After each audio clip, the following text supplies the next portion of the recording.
So in today's lecture we'll talk about modern periodic table. Modern periodic table किस concept पे base होता है? Atomic number के concept पे बेस होता है. तो it is based on the concept of atomic number. Modern periodic table में टोटल कितने ग्रुप्स होते हैं? 18 ग्रुप्स होते हैं और पीरियड हमारे पास कितने होते हैं? 7 होते हैं. नाउ इन्फॉर्मेशन हमें क्या मिलती है ग्रुप नंबर से? इन्फॉर्मेशन हमारी सेम है जो मेंडलीव के पीरियोडिक टेबल से मिलती थी, वही सेम इन्फॉर्मेशन आपको यहाँ से मिलेगी कि ग्रुप नंबर हमें क्या सजेस्ट करेगा या क्या इन्फॉर्मेशन देगा about number of valence electron. और अगर आपको वैलेंस इलेक्ट्रॉन का आइडिया है तो आप उस एलिमेंट की क्या कैलकुलेट कर सकते हो? वैलेंसी को भी कैलकुलेट कर सकते हो. जैसे शेल क्या होते हैं KLMN, तो उनकी इन्फॉर्मेशन हमें कौन देगा? पीरियड नंबर से पता लग जाएगा. तो जो ग्रुप्स हमें बेसिकली पता रहने चाहिए वो हैं group number 1, group number 2, then हमारे पास ग्रुप नंबर 13 आएगा, then 14, then 15, then 16, then 17 and finally 18. 3 से लेकर 12 तक जो भी हमारे पास ग्रुप नंबर है उनके बारे में कोई इन्फॉर्मेशन हमें नहीं लेनी है. जस्ट ग्रुप नंबर 1, 2, देन 13 से लेकर 18 तक आपको इन्फॉर्मेशन पता होनी चाहिए. नाउ इससे हमें पता क्या लग रहा है? जैसे ग्रुप नंबर 1 है तो हमें पता है अगर ग्रुप नंबर 1 है तो वैलेंस इलेक्ट्रॉन 1 है, तो वैलेंसी कितनी हो जाएगी इसकी? +1 हो जाएगी. अगर ग्रुप नंबर 2 है तो वैलेंस इलेक्ट्रॉन 2 है, तो वैलेंसी हमारे पास हो जाएगी +2. फिर जब ग्रुप नंबर 13 पर आप आओगे तो ये लास्ट वाला नंबर आपको देखना है. स्टार्टिंग में जो 1 लिखा है उससे आपको कोई मतलब नहीं है, लास्ट के नंबर आपको देखने हैं. तो लास्ट में कितना है? 3 है, तो उसका मतलब वैलेंस इलेक्ट्रॉन 3 है, तो वैलेंसी कितनी हो जाएगी? +3. पॉजिटिव साइन इससे लगता है कि जब इलेक्ट्रॉन हमारे लूज़ किए जाते हैं तो पॉजिटिव चार्ज आता है. तो अगर एक वैलेंस इलेक्ट्रॉन है, 2 वैलेंस इलेक्ट्रॉन है या 3 वैलेंस इलेक्ट्रॉन है तो हमेशा वो लूज़ होते हैं और चार्ज रिस्पेक्टिवली क्या आ जाता है या वैलेंसी रिस्पेक्टिवली क्या बन जाती है? +1, +2 एंड +3. जब हम 14 पर आएंगे तो लास्ट में वैलेंस इलेक्ट्रॉन हमारे पास कितने आ जाएंगे? 4 आ जाएंगे. अगर 4 हैं तो वैलेंसी हमारे पास वैसे तो +-4 होती है, बट हम जनरली क्या बोल रहे हैं यहाँ पे? +4 बोल रहे हैं, क्योंकि 14 ग्रुप वाला इलेक्ट्रॉन्स क्या करता है? शेयर करना प्रेफर करता है. ना ये लूज़ करेगा ना ये गेन करेगा, जस्ट ये इलेक्ट्रॉन्स की शेयरिंग करेगा और कोवलेंट बॉन्ड बनाना प्रेफर करेगा. अगर हम 15th ग्रुप पे जाएं तो लास्ट में 5 है, तो वैलेंस इलेक्ट्रॉन 5 है, तो जिसके पास वैलेंस इलेक्ट्रॉन 5 है वो 3 इलेक्ट्रॉन क्या करेगा? गेन कर लेगा. 16 पे जाएंगे तो लास्ट में 6 आ रहा है, तो वैलेंस इलेक्ट्रॉन 6 हैं, तो 2 इलेक्ट्रॉन गेन कर लेगा. 17 पे जाएं तो लास्ट में 7 है, तो 7 वैलेंस इलेक्ट्रॉन, वैलेंसी -1. 18 में लास्ट में 8 है, तो वैलेंस इलेक्ट्रॉन 8 है और वैलेंसी हमारे पास कितनी है? 0 है. कोई भी एलिमेंट इलेक्ट्रॉन गेन करता है या लूज़ करता है वो क्यों करता है? क्योंकि उसको अपना ऑक्टेट पूरा कंप्लीट करना होता है, ये हम ऑलरेडी जानते हैं. तो 18 के पास 8 वैलेंस इलेक्ट्रॉन ऑलरेडी प्रेजेंट होते हैं, इसलिए इसकी वैलेंसी 0 होती है. जिसके आउटर मोस्ट में 1 इलेक्ट्रॉन होता है, 2 इलेक्ट्रॉन होते हैं या 3 इलेक्ट्रॉन होते हैं, वो हमेशा इलेक्ट्रॉन क्या कर देते हैं? लूज़ कर देते हैं. और किसकी तरह बिहेव करते हैं? मेटल की तरह बिहेव करते हैं. वो सारी की सारी केमिस्ट्री किसकी शो करेंगे? मेटल की शो करेंगे.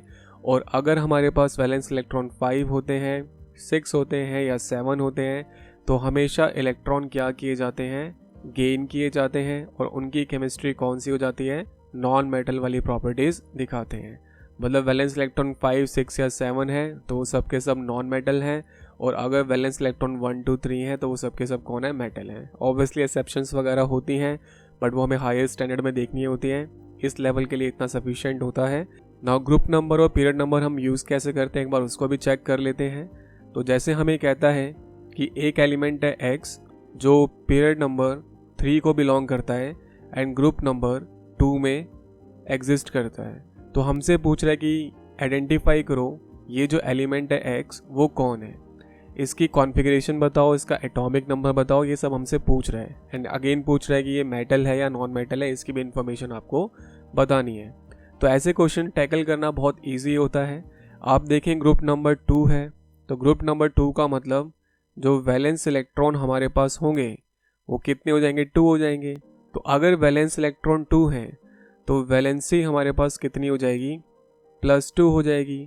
और जिसकी वैलेंसी पॉजिटिव होती है वो हमारे पास कौन होता है? मेटल होता है. तो इससे आइडिया लग गया कि हमारे पास X जो है वो कौन है? मेटल है. अब हम इसकी कॉन्फ़िगरेशन देख लेते हैं. पीरियड नंबर 3 को बिलोंग कर रहा है तो 3 शेल कैरी कर रहा होगा, K शेल, L शेल और M शेल। ग्रुप नंबर 2 में रहता है, सो अगर वैलेंस इलेक्ट्रॉन 2 हैं तो हमारे पास M शेल में 2 इलेक्ट्रॉन्स प्रेजेंट हैं, तो ऑब्वियसली L शेल में 8 होंगे और K शेल में 2 होंगे। ये इसकी कॉन्फ़िगरेशन होगी। अगर आप इसको ऐड करो तो 12 आएगा, तो हमारे पास जो एटॉमिक नंबर हो जाएगा वो हो जाएगा 12, और 12 किसका एटॉमिक नंबर होता है? मैग्नीशियम का। तो X कौन हो जाएगा? मैग्नीशियम हो जाएगा। ऐसे हम आइडेंटिफाई कर सकते हैं, बस हमें पता होना चाहिए कि किस पीरियड में रिसाइड करता है एलिमेंट और किस ग्रुप में एग्जिस्ट करता है। हम वहाँ से उसकी कॉन्फ़िगरेशन को फाइंड आउट करके बता सकते हैं कि मेटल बनेगा या नॉन मेटल होगा और कौन सी प्रॉपर्टीज़ वो दिखाएगा। नाउ मॉडर्न पीरियोडिक लॉ हमारे पास क्या होता है? मॉडर्न पीरियोडिक लॉ बेसिकली क्या बताता है कि जो फिजिकल प्रॉपर्टीज़ होती हैं या जो केमिकल प्रॉपर्टीज़ होती हैं किसी भी एलिमेंट की, वो किसका पीरियोडिक फंक्शन होती हैं? एटॉमिक नंबर का पीरियोडिक फंक्शन होती हैं। दैट मीन्स जो रिपीटिशंस आता है प्रॉपर्टीज़ में वो क्यों आता है? Because of atomic number. Now atomic number में ऐसा क्या स्पेशल है जो पीरियोडिसिटी में हेल्प करता है या पीरियोडिसिटी को एक्सप्लेन करता है? तो एटॉमिक नंबर जनरली क्या होता है? ये हमें नंबर ऑफ इलेक्ट्रॉन्स का आइडिया देता है। नंबर ऑफ इलेक्ट्रॉन्स अगर आपको पता है तो आप क्या कैलकुलेट कर सकते हो? कॉन्फ़िगरेशन लिख के उसके वैलेंस इलेक्ट्रॉन पता लगा सकते हो कितने हैं। वैलेंस इलेक्ट्रॉन पता लगे तो आप क्या पता लगा सकते हो कि इसकी वैलेंसी कितनी है। तो वैलेंस इलेक्ट्रॉन से वैलेंसी का आइडिया लग जाएगा, और वैलेंस इलेक्ट्रॉन हमें कौन बताते हैं? नंबर ऑफ इलेक्ट्रॉन्स की काउंट अगर आपको पता हो तो कॉन्फ़िगरेशन लिख के आप वैलेंस इलेक्ट्रॉन पता लगा लोगे। तो ये सारी इन्फॉर्मेशन किसने दी है? हमें एटॉमिक नंबर ने दी है। नाउ अगर कोई एलिमेंट है, X है, Y है, Z है, A, B, C, ऐसे में कुछ एलिमेंट्स हैं और X की जो वैलेंस इलेक्ट्रॉन की काउंट है वो 1 है, Y की जो वैलेंस इलेक्ट्रॉन है वो 2 है, Z के वैलेंस इलेक्ट्रॉन 1 है, A के वैलेंस इलेक्ट्रॉन 2 है, B के वैलेंस इलेक्ट्रॉन 1 है एंड C के वैलेंस इलेक्ट्रॉन भी कितने हैं? 1 है। ये सब वैलेंस इलेक्ट्रॉन लिखे गए हैं। Valence electron. तो हमसे पूछा जाए कि कौन से एलिमेंट इनमें से हैं जो सिमिलर प्रॉपर्टीज़ दिखाएंगे, तो जिनके वैलेंस इलेक्ट्रॉन की काउंट सेम होगी वो हमारे पास क्या दिखाएंगे? सिमिलर प्रॉपर्टीज़ दिखाएंगे। मतलब X की प्रॉपर्टीज़, Z की प्रॉपर्टीज़ एंड C की प्रॉपर्टी एंड B की प्रॉपर्टीज़ क्या करेंगी? मैच करेंगी। क्यों मैच करेंगे? क्योंकि सबके सब क्या कैरी कर रहे हैं? एक एक वैलेंस इलेक्ट्रॉन कैरी कर रहे हैं। रीज़न क्या है इसका? क्योंकि हमारे पास अगर वैलेंस इलेक्ट्रॉन 1 है तो वैलेंसी हमारे पास क्या होगी इन एलिमेंट्स के लिए? +1 हो जाएगी। तो अगर वैलेंसी +1 है तो ये जितने भी एलिमेंट्स हैं वो सब के सब कौन होंगे? मेटल्स होंगे। और मेटल की क्या दिखाएंगे? फिजिकल प्रॉपर्टीज़, और मेटल्स की क्या दिखाएंगे? केमिकल प्रॉपर्टीज़ दिखाएंगे। तो जब एलिमेंट्स को हम increasing order of atomic number में अरेंज करते हैं, increasing order of atomic number, तो ये देखा जाता है कि जो elements same valence electron carry कर रहे हैं वो एक ही ग्रुप के अंदर क्या होते हैं? प्लेस होने लग जाते हैं। जो भी elements same valence electron carry कर रहे हैं वो एक ही ग्रुप के अंडर लाई करने लग जाते हैं। जैसे हमारे पास ग्रुप नंबर 1 है, तो ग्रुप नंबर 1 में कौन होता है? Hydrogen, lithium, sodium, potassium, rubidium, caesium and francium. तो इन सब के जो वैलेंस इलेक्ट्रॉन है वो कितने होंगे? 1। तो ये वैलेंस इलेक्ट्रॉन 1 कैरी कर रहे हैं तो सबकी वैलेंसी कितनी होगी? +1 होगी। तो इससे हम आइडिया लगा लेंगे ये जितने भी एलिमेंट्स इस ग्रुप में लाई कर रहे हैं वो सब के सब कौन है? मेटल्स हैं। और कैसी प्रॉपर्टी दिखाएंगे? Physical properties and chemical properties metal वाली शो करेंगे। एक्सेप्शंस हर जगह होती हैं, तो हाइड्रोजन यहाँ पे एक्सेप्शन होता है, ये नॉन मेटल होता है। तो हम एक्सेप्शंस को स्टडी नहीं कर रहे हैं, हम इन जनरल के पीरियोडिक टेबल से हमें क्या चीज़ें पता लगती हैं हम जस्ट उसका आइडिया ले रहे हैं। एक्सेप्शंस आप हायर क्लासेस में स्टडी करोगे। That is why atomic number एक बेस्ट क्राइटेरिया होता है एलिमेंट्स को अरेंज करने का, क्योंकि जब increasing order of atomic number में अरेंज किया जाता है तो एलिमेंट्स एक दूसरे के नीचे लगने लग जाते हैं, एक ही ग्रुप में प्लेस होने लग जाते हैं जिनके वैलेंस इलेक्ट्रॉन सेम होते हैं। वैलेंस इलेक्ट्रॉन सेम है तो वैलेंसी सेम होगी, वैलेंसी सेम है तो उससे पता लग जाएगा कि वो मेटल की कैटेगरी को बिलोंग करता है या वो नॉन मेटल की कैटेगरी को बिलोंग करता है। तो प्रॉपर्टीज़ भी किसकी दिखाएगा? या तो मेटल की या तो नॉन मेटल की। तो ये जो प्रॉपर्टीज़ में रिपीटिशंस आ रहे हैं वो क्यों आ रहे हैं? बिकॉज ऑफ देयर वैलेंसी और वैलेंसी हमें किसके थ्रू पता लगी है, एटॉमिक नंबर के थ्रू पता लगी है। इसलिए किसी भी एलिमेंट की फिजिकल प्रॉपर्टीज़ या केमिकल प्रॉपर्टीज़ को डिफाइन करने के लिए जो बेस्ट टूल हमारे पास होता है वो एटॉमिक नंबर होता है।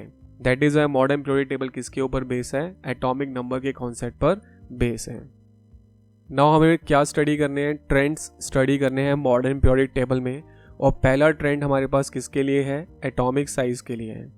ये ट्रेंड सबसे इम्पोर्टेंट है। अगर इस ट्रेंड को आप समझ जाते हो तो बाकी जितने भी ट्रेंड है वो सब एटॉमिक साइज पर क्या होते हैं, बेस होते हैं। तो एटॉमिक साइज का ट्रेंड समझने से पहले हमें एक टर्म स्टडी करनी है। उस टर्म का नाम होता है न्यूक्लियर फोर्स। तो न्यूक्लियर फोर्स बेसिकली क्या होती है कि हमारे पास एक एटम है, ये एटम का न्यूक्लियस है और न्यूक्लियस पे चार्ज कैसा होता है, पॉजिटिव होता है। और हमारे पास यहाँ एक इलेक्ट्रॉन है और इलेक्ट्रॉन पे नेगेटिव चार्ज होता है, हमें पता होता है। तो न्यूक्लियस क्या करता है, because of its positive charge वो इलेक्ट्रॉन को अपनी तरफ क्या करता है, अट्रैक्ट करता है। तो जो अट्रैक्शन पावर या जो अट्रैक्शन फोर्स न्यूक्लियस एक्सर्ट करता है ओवर इलेक्ट्रॉन, उसी को हम लोग क्या कहते हैं, न्यूक्लियर फोर्स के नाम से जानते हैं। अब ये फोर्स है, that means it's a force of attraction, it's a force of attraction. ये अट्रैक्ट करने वाली फोर्स होती है। और हमें पता है जो अट्रैक्शन फोर्स होती है वो डिस्टेंस के साथ क्या होती है, इनवर्स रिलेशन में होती है। दैट मीन्स अगर आप डिस्टेंस को इंक्रीज करते चले जाएंगे तो जो अट्रैक्शन फोर्स हमारे पास है वो क्या होती है, डिक्रीज होने लग जाती है। बस ये चीज़ अगर आपको पता है कि अट्रैक्शन फोर्स डिस्टेंस के साथ कैसे रिलेट करती है, तब हमारे पास जो एटॉमिक साइज का कॉन्सेप्ट है वो ईजिली हो जाएगा। तो अगर हम न्यूक्लियर फोर्स को देखें तो अगर न्यूक्लियर फोर्स हमारे पास क्या रहती है, ज़्यादा रहती है, तो न्यूक्लियस क्या करेगा, इलेक्ट्रॉन को बिल्कुल टाइटली हेल्ड करके रखेगा, बहुत टाइटली हेल्ड कर लेगा। दैट मीन्स इलेक्ट्रॉन का वो बिल्कुल पावरफुली पकड़ के रखेगा, उसको निकलने नहीं देगा। और अगर हमारे पास न्यूक्लियर फोर्स क्या होती है, वीक होती है, कम होती है, तो इलेक्ट्रॉन्स हमारे पास क्या होते हैं, लेस टाइटली होल्ड होंगे। इलेक्ट्रॉन्स को बिल्कुल अब लेस फोर्स से क्या किया जाएगा, हेल्ड किया जाएगा। तो इलेक्ट्रॉन्स बेसिकली जब न्यूक्लियस के साथ ज़्यादा अट्रैक्शन फील नहीं कर रहे होंगे तो वो न्यूक्लियस से थोड़ा दूर हो जाएंगे। तो अगर वो न्यूक्लियस से थोड़ा दूर चले जाते हैं तो साइज हमारे पास क्या हो जाएगा, बढ़ जाएगा। एटॉमिक साइज का फंडा क्या है कि हमारे पास ये एटम है, ये न्यूक्लियस है, तो न्यूक्लियस से लेकर जो वैलेंस शेल के बीच का डिस्टेंस है उसी को हम लोग क्या बोलते हैं, उसकी एटॉमिक रेडियस। ये होती है एटम की एटॉमिक रेडियस। और एटॉमिक रेडियस जितनी बड़ी होगी साइज हमारे पास उतना बड़ा होगा, एटॉमिक रेडियस जितनी छोटी होगी साइज हमारे पास उतना छोटा होगा। तो ये एटॉमिक रेडियस बेसिकली किस पे डिपेंडेंट है, न्यूक्लियर फोर्स पे डिपेंडेंट है। That means force of attraction पे डिपेंडेंट है। अगर न्यूक्लियर फोर्स ज़्यादा लगती है तो इलेक्ट्रॉन्स को ज़्यादा पावरफुली अपनी तरफ खींचा जा रहा है, जिससे हमारे पास रेडियस कम हो जाती है तो साइज कम हो जाता है। और अगर न्यूक्लियर फोर्स कम लगती है तो इलेक्ट्रॉन्स थोड़ा सा दूर हो जाते हैं न्यूक्लियस से, जिससे हमारे पास एटम क्या होता है, थोड़ा साइज में बड़ा हो जाता है। तो अल्टीमेटली जो साइज है वो किस पे डिपेंडेंट है, न्यूक्लियर फोर्स पे डिपेंडेंट है। न्यूक्लियर फोर्स के साथ ही हम लोग रिलेशन को इस्टेब्लिश करेंगे एटॉमिक साइज के। नाउ जैसे हम लोग एक ग्रुप के बारे में बात करें कि एक ग्रुप में अगर हम प्रोग्रेस कर रहे हैं, मतलब नीचे की तरफ जा रहे हैं, तो साइज के साथ क्या होगा। तो जैसे जैसे हम डाउन द ग्रुप मूव करते हैं हमें पता है कि जो नंबर ऑफ शेल्स हैं वो बढ़ रहे होते हैं। जैसे 1, 2, 3 ये नंबर ऑफ पीरियड्स हैं, तो पीरियड नंबर हमें नंबर ऑफ शेल का आइडिया देता है। तो पहले एलिमेंट के पास एक शेल होगा, सेकंड वाले के पास 2 शेल होंगे, थर्ड वाले के पास 3 शेल होंगे। इस तरीके से आपके पास शेल्स बढ़ते चले जाएंगे जब आप डाउन द ग्रुप जा रहे हो। तो शेल्स की काउंट बढ़ रही है तो आप देख सकते हो कि जो वैलेंस इलेक्ट्रॉन है वो न्यूक्लियस से दूर जा रहा है। तो एटॉमिक साइज हमारे पास क्या हो रहा होगा, इंक्रीज हो रहा होगा। सिंपल सा लॉजिक है। तो अगर वैलेंस इलेक्ट्रॉन न्यूक्लियस से काफ़ी डिस्टेंस पर चला गया है तो न्यूक्लियर फोर्स हमारे पास क्या होगी, कम होगी। तो जब न्यूक्लियर फोर्स हमारे पास क्या रहती है, लेस रहती है, तो ऐसे केस में जो साइज होता है वो हमारे पास क्या होता है, इंक्रीज हो जाता है। तो जैसे हमारे पास ग्रुप नंबर 1 का एग्जांपल है, तो इसमें अगर हम देखें तो हाइड्रोजन के पास कितने शेल होंगे, 1। दैट मीन्स के शेल होगा क्योंकि पीरियड नंबर 1 को बिलोंग कर रहा है। पीरियड नंबर 2 है लिथियम के लिए, तो 2 शेल होंगे। सोडियम के पास 3 शेल होंगे। तो हम देख सकते हैं जैसे जैसे हम ग्रुप में नीचे की तरफ जा रहे हैं तो हमारे पास जो नंबर ऑफ शेल्स हैं वो क्या हो रहे हैं, इंक्रीज होते जा रहे हैं। जब नंबर ऑफ शेल इंक्रीज हो रहे हैं तो ये जो वैलेंस इलेक्ट्रॉन है उसका डिस्टेंस न्यूक्लियस से क्या होता जा रहा है, इंक्रीज होता जा रहा है। डैट मीन्स हमारे पास जो न्यूक्लियर फोर्स है वो क्या होती जा रही है, कम होती जा रही है, क्योंकि जब डिस्टेंस बढ़ता है तो अट्रैक्शन फोर्स क्या होती है, कम हो जाती है। तो अगर हम यहाँ चेक करें तो डिस्टेंस न्यूक्लियस से इलेक्ट्रॉन का बहुत ज़्यादा हो चुका है, तो यहाँ पर न्यूक्लियर फोर्स क्या हो चुकी है, कम हो चुकी है। और वैसे भी शेल्स के एडिशन होते जा रहे हैं, तो आप वैसे भी चेक कर सकते हो कि साइज़ हमारे पास क्या होता जा रहा है, इंक्रीज होता जा रहा है। तो साइज़ क्यों बढ़ रहा है, क्योंकि न्यूक्लियर फोर्स डिक्रीज हो रही है। और न्यूक्लियर फोर्स डिक्रीज क्यों हो रही है, क्योंकि डाउन द ग्रुप जाने पे एक्स्ट्रा शेल्स क्या होते जा रहे हैं, ऐड होते जा रहे हैं। जैसे जैसे हम डाउन द ग्रुप मूव करेंगे शेल्स की काउंट बढ़ती जाएगी, तो वैलेंस इलेक्ट्रॉन का डिस्टेंस न्यूक्लियस से बढ़ता जाएगा, जिससे न्यूक्लियर फोर्स कम हो जाती है और साइज हमारे पास क्या होता है, इंक्रीज हो जाता है। तो रिलेशन क्या निकलता है कि जो एटॉमिक साइज होता है वो न्यूक्लियर फोर्स के साथ इन्वर्स रिलेशन में आ जाता है। ये सबसे इंपॉर्टेंट रिलेशन है। अगर आपको ये रिलेशन समझ में आ गया तो सारे के सारे ट्रेंड करना बहुत ईजी है। तो अगर न्यूक्लियर फोर्स ज़्यादा है, मतलब न्यूक्लियस ने ज़्यादा पावरफुली इलेक्ट्रॉन को होल्ड कर रखा है, अपनी तरफ खींचा हुआ है, तो ऑब्वियसली साइज हमारे पास क्या होता है, डिक्रीज हो जाता है। और अगर न्यूक्लियर फोर्स हमारे पास कम है, मतलब इलेक्ट्रॉन के ऊपर न्यूक्लियस का जो इन्फ्लुएंस है वो बहुत कम है, तो इलेक्ट्रॉन न्यूक्लियस से थोड़ा डिस्टेंस पे चला जाता है, जिससे साइज हमारा क्या होता है, इंक्रीज हो जाता है।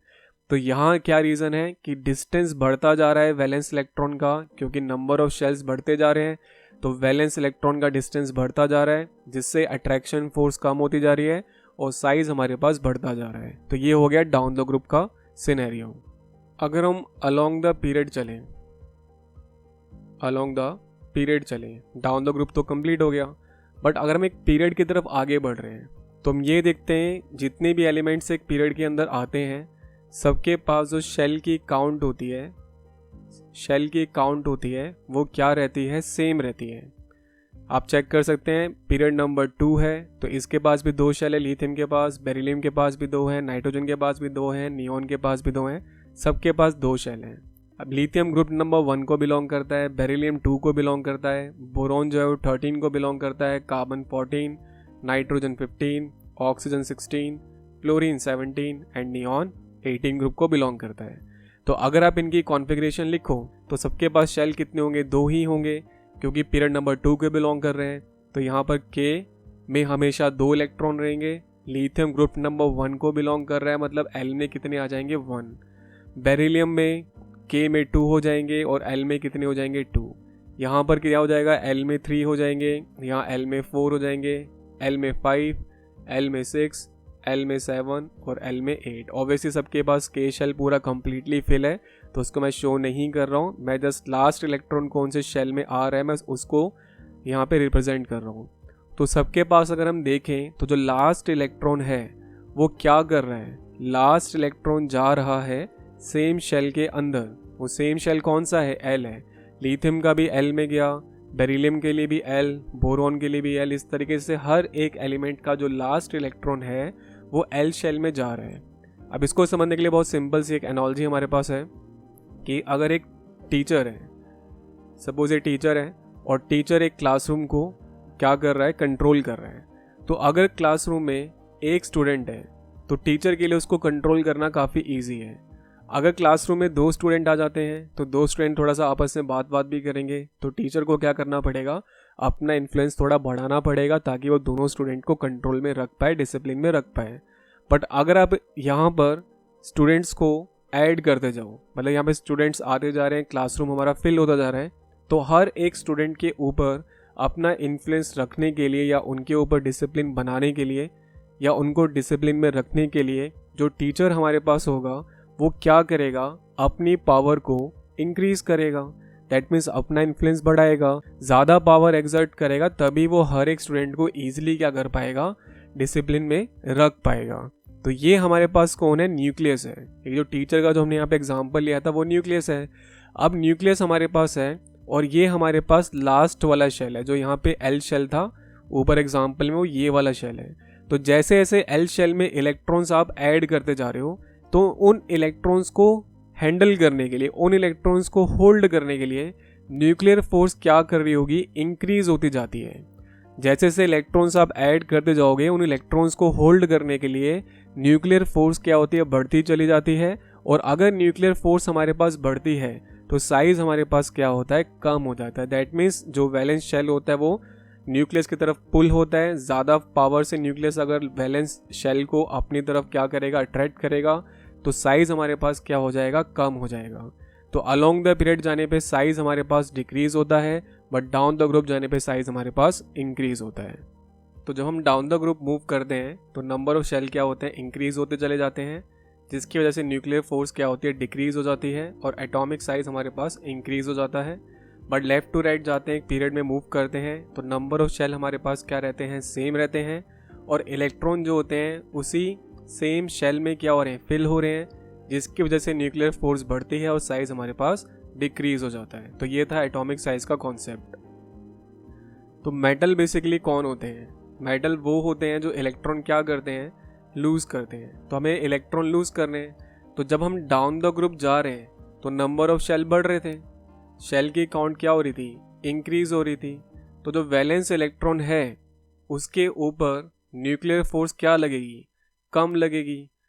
तो अगर वो कम न्यूक्लियर फोर्स फील कर रहा है तो वो आसानी से क्या हो सकता है, रिलीज हो सकता है, वो आसानी से रिलीज हो जाएगा। बट अगर कोई इलेक्ट्रॉन न्यूक्लियस के बिल्कुल क्लोज रहता है तो उसके ऊपर न्यूक्लियर फोर्स क्या लगती है, ज़्यादा लगती है, मतलब न्यूक्लियस उसको बहुत पावरफुली पकड़ रखा है, तो उसकी रिलीज क्या होती है, डिफिकल्ट हो जाती है। तो जैसे जैसे आप नीचे की तरफ जाओगे तो न्यूक्लियर फोर्स क्या होती है, डिक्रीज होती चली जाती है। वैलेंस इलेक्ट्रॉन पे बहुत कम न्यूक्लियर फोर्स लगती है जैसे जैसे आप नीचे की तरफ मूव कर रहे हो। तो लास्ट वाला जो इलेक्ट्रॉन है, जो वैलेंस इलेक्ट्रॉन है, अगर वो कम न्यूक्लियर फोर्स फील करेगा तो आसानी से क्या हो जाएगा, रिलीज हो जाएगा। तो अगर हम दो एलिमेंट्स कंपेयर करें, एक के पास 2 शेल हैं और एक एलिमेंट्स के पास 4 शेल हैं, तो हम देख सकते हैं कि जो वैलेंस इलेक्ट्रॉन है यहाँ पर क्लोज है, तो इस केस में न्यूक्लियर फोर्स क्या एग्जर्ट हो रही है, ज़्यादा एग्जर्ट हो रही है।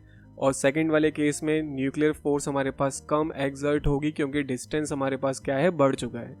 तो इस इलेक्ट्रॉन को रिलीज करना थोड़ा ईजी रहेगा इन कंपेरिजन टू जो हमारे पास फर्स्ट केस था। तो डाउन द ग्रुप जाने पर क्या होता है, न्यूक्लियर फोर्स कम होती है जिसकी वजह से इलेक्ट्रॉन को रिलीज करना ईजी हो जाता है। बट अगर हम एक पीरियड की तरफ मूव करते थे, लेफ्ट टू राइट जाते थे, तो हम देखते थे कि नंबर ऑफ शेल हमारे पास सेम रहते थे। हमारे पास जो न्यूक्लियस है और ये हमारे पास वैलेंस शेल है, तो इलेक्ट्रॉन्स क्या होते थे, उसी वैलेंस शेल के अंदर आके ऐड होते थे। तो इनके ऊपर न्यूक्लियर फोर्स क्या होती थी, ज़्यादा एग्जर्ट होती थी। तो अगर न्यूक्लियर फोर्स ज़्यादा एग्जर्ट होती है तो इलेक्ट्रॉन को रिलीज़ करना थोड़ा सा डिफ़िकल्ट हो जाता है, इलेक्ट्रॉन की रिलीज़ क्या होती है, डिफ़िकल्ट हो जाती है। तो ये हमारे पास है मेटलिक कैरेक्टर का ट्रेंड। तो on moving down the group nuclear force कम हो रही है क्योंकि नंबर ऑफ शेल क्या हो रहे हैं, इंक्रीज हो रहे हैं।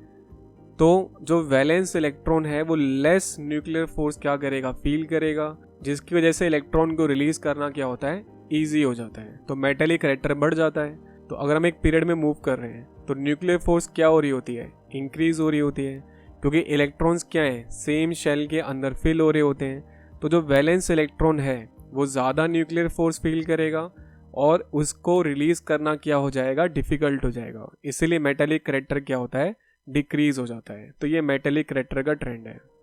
नेक्स्ट है नॉन मेटलिक कैरेक्टर। तो नॉन मेटलिक कैरेक्टर बेसिकली क्या है कि हमारे पास जो नॉन मेटल्स होते हैं वो नॉन मेटल क्या करते हैं, इलेक्ट्रॉन गेन करते हैं, इलेक्ट्रॉन गेन करते हैं। तो अगर हमारे पास एक पॉजिटिव चार्ज है और यहाँ पे हमारे पास नेगेटिव चार्ज है, पॉजिटिव चार्ज ज़्यादा है in comparison to negative charge. Let's suppose positive charge 100 है और नेगेटिव चार्ज कितना है, 20 है। तो पॉजिटिव चार्ज के पास ज़्यादा फोर्स होगी तो वो नेगेटिव चार्ज को क्या कर लेगा, अपनी तरफ अट्रैक्ट करवा लेगा, क्योंकि प्लस माइनस में अट्रैक्शन होती है। ये पॉजिटिव चार्ज बेसिकली क्या है, ये न्यूक्लियर फोर्स है और नेगेटिव चार्ज हमारे पास कौन है, इलेक्ट्रॉन है।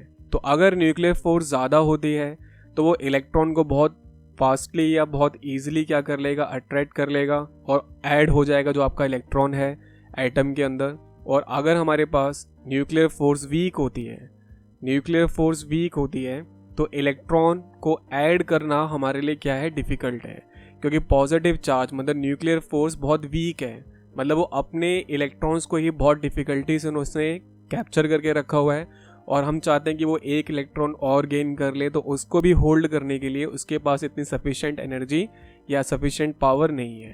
तो on moving down the group जाने पर क्या है कि न्यूक्लियर फोर्स कम हो रही है क्योंकि नंबर ऑफ शेल क्या हो रहे हैं, इंक्रीज हो रहे हैं।